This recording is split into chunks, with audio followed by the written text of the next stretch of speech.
First of all, congratulations for your new role as UN Women Goodwill Ambassador for the Asia and Pacific.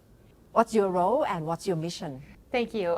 This is actually a first interview since my official announcement. So my appointment lasts for 2 years, and my role is to be a spokeswoman for UN Women principles in the Asia Pacific region, namely in the area of eliminating gender-based violence, and also to promote gender equality in all areas. So specifically my focus, because of my campaign Don't Tell Me How to Dress for the last 2 years, has been on the issue of reducing gender-based violence and also empowering the youth. So that's probably where most of my effectiveness will be in. You are very much well known in Thailand for your role for advocating for gender equality through your campaign Don't Tell Me How to Dress.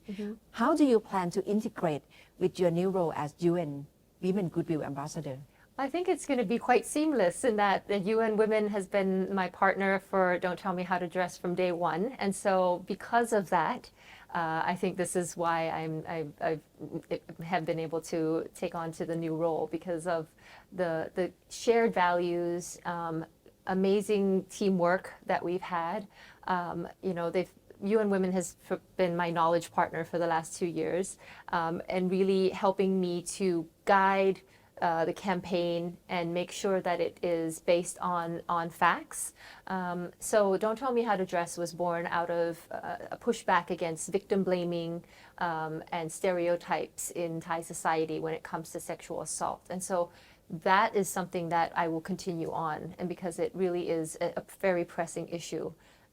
It's basically the foundation of just security for women in society. If we can't ensure that women have a safe space in their homes or in society, then this is something that is a threat to any kind of sustainable goals in the region. So far in the past 2 years that you have initiated this Don't Tell Me How to Dress, what have you noticed? How has it pushed for change in Thai society?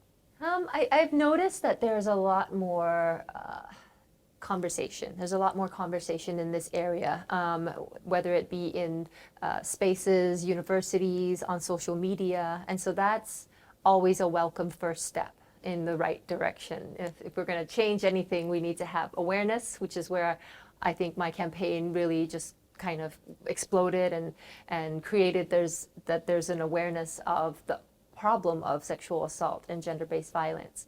But there's still a lot more work to be done. So after awareness then comes, how do we actually create change? There are, I feel like the youth, students, young women in Thailand are speaking out a lot more, which is great.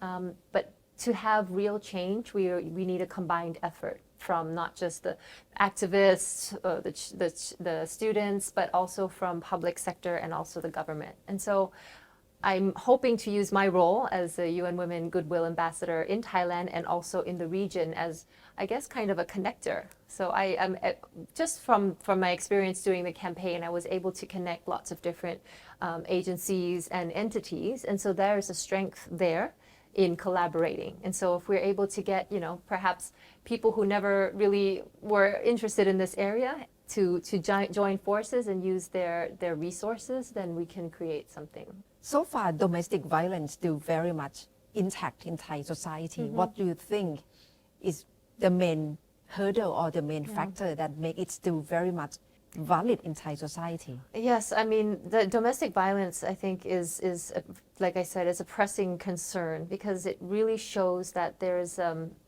almost an apathy in this area, both on behalf of the men who are perpetrating violence. There's a mindset that they can, that they're allowed to, they're entitled to, just on the basis that they are men. And then on behalf of women, unfortunately, very few feel courageous enough to actually step forward and speak out. One, because they don't even know what their rights are.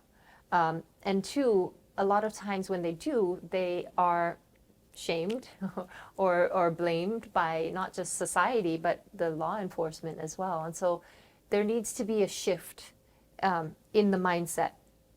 The laws in Thailand in this area are quite good, but it's the enforcement of those laws and it's the general feeling of society that this is an issue that belongs to just the man and the woman. It's a family thing that we don't want to get involved in. And so that it's not. It's a society issue. The past few years, Me Too movement has known around the world as the social movement for women.